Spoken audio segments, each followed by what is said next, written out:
Episode 80. Suamiku pria lumpuh. Bagas semakin menunjukkan rasa cintanya untuk Siva, begitu juga sebaliknya. Setelah pernyataan cinta barusan, mereka sudah tak terlalu canggung lagi menunjukkan kemesraan dan kasih sayang satu sama lain. Hanya saja, yang masih menjadi beban bagi Bagas adalah ketika ia belum mampu menunaikan kewajibannya pada sang istri. Padahal Siva telah melakukan apapun untuknya. "Mas, kenapa termenung?" tanya Siva, yang datang dengan piring berisi makanan untuk suaminya. "Ah, enggak, Fa.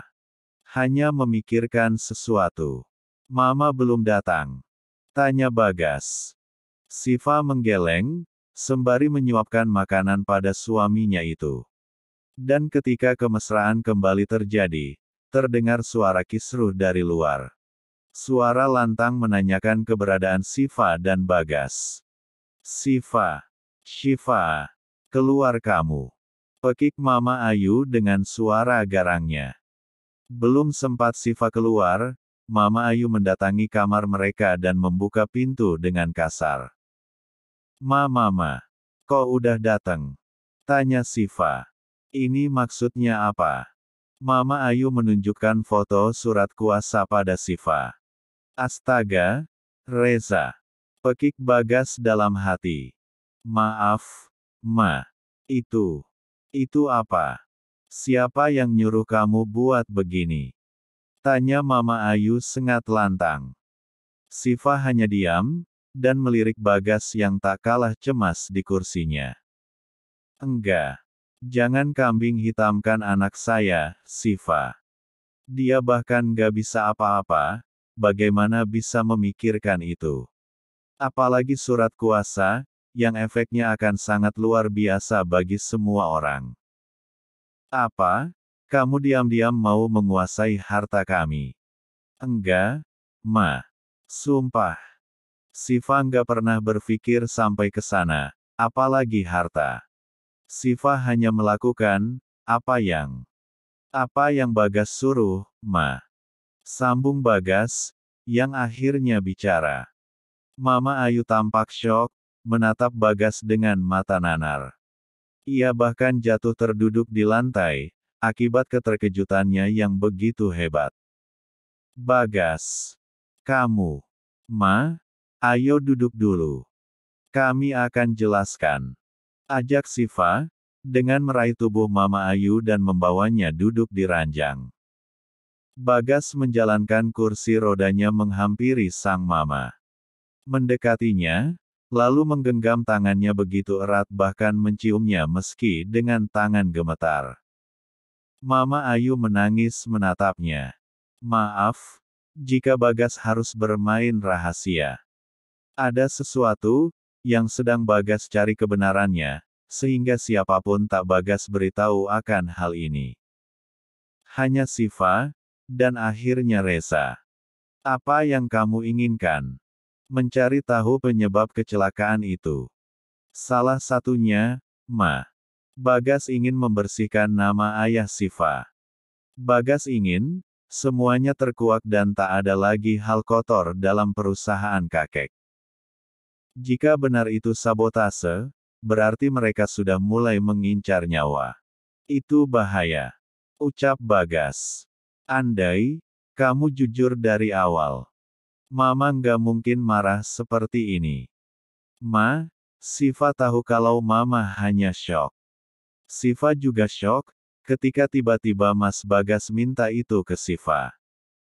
Mama Ayu memeluk anak dan menantunya bersamaan. Dikecupnya kening mereka sebagai ucapan permintaan maaf yang dalam. Bagas harap, mulai sekarang jangan ada air mata lagi. Kita harus ceria, dan tunjukkan pada semua orang, jika kita baik-baik saja. Pinta Bagas. Mama Ayu dan Siva mengangguk, menyetujui permintaan Bagas. Mereka pun kembali tersenyum, lalu berpisah lagi untuk menjalani rutinitas masing-masing. Dan Siva kembali menyuapi Bagas, meski makanannya sudah dingin. yang berjanji untuk tak membuatku menangis. Baru saja beberapa jam, bikin nangis lagi. Bukan aku yang buat, Fa. Itu Mama. Tapi, kan gara-gara Mas juga. Makanya, jangan kebanyakan rahasia. Apa? Mas. Mulai cerewetnya. Haish, gadis ini. Untung cinta, kalau enggak. Kalau enggak, apa? Ingat, semua ada di tangan Ashifa Humairah sekarang. Secara tidak langsung, Mas memberikan hak penuh pada Sifa. Hahaha. Tawa Sifa terbahak-bahak. Bagas spontan meraih tangan Sifa, lalu menggigit jarinya untuk memberi pelajaran. Alhasil Sifa terpekik dan terpingkal, mencoba menghindar dari cengkaram sang suami yang mulai kuat padanya. Jangan gitu, nanti lecet. Biar ada tandanya kalau kamu itu milikku. Ya jangan digigit juga tangannya. Jahat. Episode 81. Di perusahaan yang Bagas pimpin, Nugrahas Company. Sedang terjadi sebuah ketegangan antar dewan dan substansi. Mereka sedang membicarakan tentang surat kuasa yang baru saja dibuat dan ditandatangani oleh Bagas selalu direktur utamanya. Reza dan Papa Erlen, mau tak mau mengadakan rapat besar untuk membahas semua masalah itu. Dan kini, mereka telah ada di sebuah ruang rapat yang luas, dengan meja besar lonjongnya. Mereka diam, namun menampakkan wajah penuh tanya pada kedua wakil Bagas itu. Bagaimana ini bisa terjadi? Bagaimana bisa, istri yang baru saja dinikahi bisa menjadi kuasanya? Kalau Bagas bisa tanda tangan, kenapa tak dia sendiri yang bergerak? Ada apa ini sebenarnya? Apa yang kalian sembunyikan dari kami? Jawab Reza. Pertanyaan demi pertanyaan dihadapkan pada mereka. Tampak wajah Papa Erlen begitu bingung, bahkan tampak pucat karena kelelahan. Maaf, karena harus membuat huru-hara yang seperti ini. Bagas memang menunjukkan beberapa perkembangan. Tangannya dapat digerakkan meski tremor. Dan tanda tangan ini, ia berusaha melakukannya dengan susah payah. Jawab Reza. Yang kami tanya adalah, kenapa harus istrinya banyak yang bisa ia percaya daripada perawat itu? Apalagi dari segi pendidikan, pasti dia nggak ngerti tentang perusahaan. Ia, memang belum mengerti, dan bahkan ia menolak dengan tegas awalnya. Tapi, Bagas memintanya dengan semua kode yang ia berikan. Kode. Jangan-jangan hanya permainan dia saja. Toh, yang lain tak mengerti. Bahas yang lain. Reza mulai bingung menjawabnya. Meski ia tahu akan rusuh, tapi tak disangka akan seperti ini. Begini. Dari awal Bagas koma, memang hanya Sifa yang bisa mengerti semua bahasa dan kode yang diberikan Bagas. Dan itu, membuat Bagas tak mau disentuh orang lain kecuali gadis yang menjadi istrinya sekarang.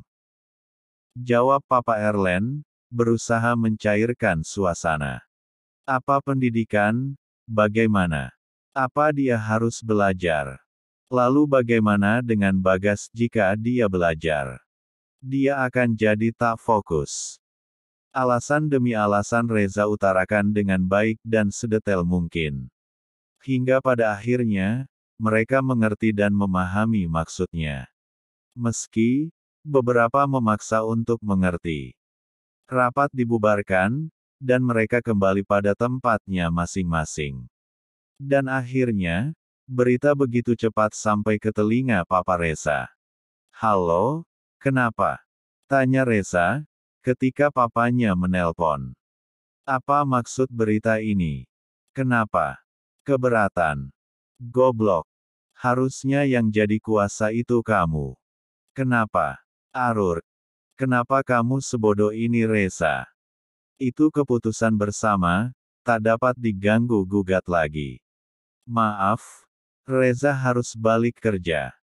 La pun mematikan teleponnya, tanpa peduli lagi dengan papanya yang masih meracau di sana. Ia terbayang kondisi rumah saat ini, yang pastinya akan banyak benda berterbangan dan berantakan. Biasanya, ia yang selalu membersihkan semuanya dan kembali rapi seperti semula. Mas, lagi nonton apa? Serius amat? Tanya Siva yang menghampirinya. Lihat, hasil mereka rapat, Fa. Nggak disangka, akan jadi seperti itu. Efeknya sangat besar pada semuanya. Itu yang aku pikirin, Mas. Aku nggak bodoh-bodoh banget soal begituan, apalagi perusahaan sebesar itu. Selembar kertas berisi tanda tangan kamu, begitu berharga. Maaf, sekali lagi merepotkanmu, Fa. Udah terlanjur, hadapi saja sih. Ayo mandi, air hangatnya udah siap. Ajak Siva. Lalu membuka pakaian suaminya, dan segera membawanya ke kamar mandi. Siva melakukan tugasnya lagi seperti biasa. Bahkan rasanya, setiap jengkal teh, Bu Bagas sudah ia hafal di luar kepala. Kadang, itu terasa tak adil bagi Bagas. Ia merasa tercurangi oleh keadaan. Kapan gantian? Apa? Aku mandiin kamu. Jawab Bagas. Nanti, ada saatnya. Kalau benar berjodoh, aku akan punya anak dari kamu, Mas. Di saat itu, baru aku akan butuh kamu sepenuhnya, dan saat itu aku janji, aku nggak akan memberikan kamu pada siapapun. Akulah yang akan merawatmu seperti kamu merawat aku. Bu GGH. Bogeman ringan melaju ke bahu kekar Bagas. Makanya, cepat sembuh dong, bisik Siva dengan lembut di telinga suaminya itu. Tuh. Kan pada minta visual kan ya? Episode 82. Tak terasa hari sudah petang. Siva membangunkan Mama Ayu untuk makan malam bersama. Meski yang lain belum pulang, tapi setidaknya mertuanya itu bisa membersihkan dirinya sebentar. Oh iya, Fa. Itu, oleh-oleh buat kamu. Tunjuk Mama Ayu, pada beberapa paper bag yang ada di sofanya. Apa ini? Siva mengambil satu. Bukan satu, semuanya. Hah? Semua. Kaget Siva. Ya, Mama dan Papa patungan buat beliin kamu semua itu. Manfaatin dengan baik. Ucap Mama Ayu, lalu berjalan menuju kamar mandinya. Siva tampak begitu kaget, tapi ia bahagia. Ternyata mertua yang tampak arogan dan pendiam itu selalu memperhatikan dia. Bahkan sampai sedetail itu. Malu kali ya, kalau keluar pakai pakaian jadul. Gumamnya dalam hati. La pun keluar dengan begitu riang gembira. Berjingkrak-jingkrak sembari menari menyandang paper bag yang berisikan baju-baju itu. Tanpa sadar, Reza menatapnya dengan geli. Kenapa, Fa? Siva terhenti dan bahkan nyaris jatuh karena kaget. Tapi tubuhnya masih bisa seimbang dan menahan semua beban itu. Mas Reza udah pulang. Senyumnya malu. Iya, sama Om juga di belakang. Kamu kenapa seneng banget? Seneng lah, dibawain oleh-oleh sama Mama dari luar kota. Dah dulu ya, mau siapin Mas Bagas buat makan malam. Pamit Siva, lalu berjalan cepat menghampiri Bagasnya. Mas, makan malam yok. Ajak Siva. Aku udah nunggu dari tadi, kenapa lama? Itu apa? Lirik Bagas pada bawaan Siva. Oleh-oleh dari Mama dan Papa. Balasnya. Lalu Siva membuka isinya, yang ternyata berisi begitu banyak pakaian yang bagus, bahkan beberapa dress yang sering ia lihat dalam situs online. Wow! Ini Siva dari dulu pengen banget, ternyata mama beliin. Kagumnya. Kalau kepengen, kenapa nggak beli? Emang nggak bisa belanja online?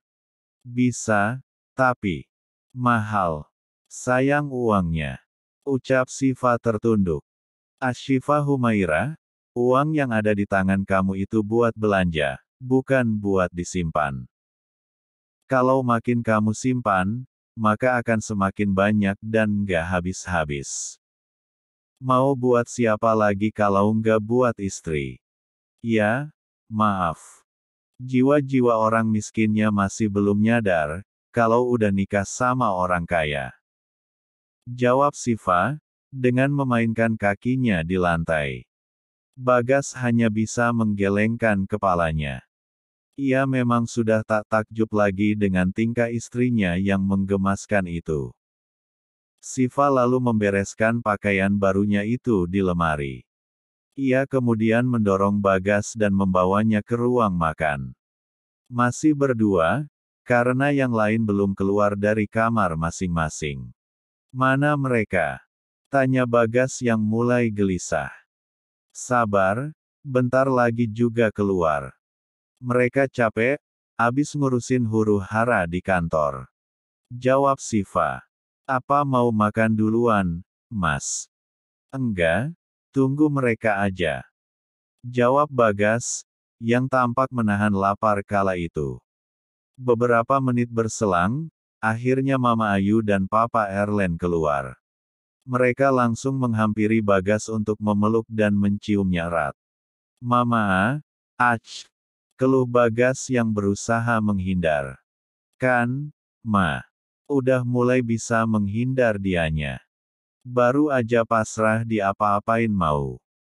Ledek sang papa yang gemas.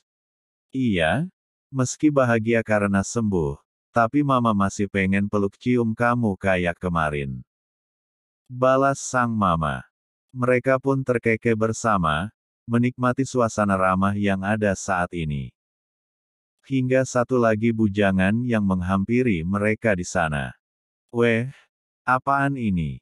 Kenapa pada kegirangan begitu? Tanya Reza. Nggak apa-apa, Za. Tante lagi menikmati momen memeluk Bagas aja, mimpung belum bisa lari. Canda Mama Ayu. Reza, juga pengen dipeluk. Reza nggak akan lari kalau dipeluk, meski Reza bisa lari sejauh mungkin. Ucap Reza, dengan mata nanarnya.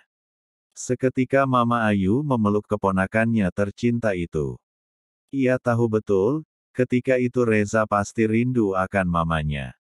Apalagi, ia sedang bermasalah dengan sang papa hanya demi mempertahankan hak Bagas di perusahaan. Jangan sedih, kan ada tante. Tante sama dengan mama kamu, begitu juga om yang sama dengan papamu. Ucap Mama Ayu, mengusap wajah Reza. Begitu aja nangis, lemah. Cibir Bagas pada sepupunya itu.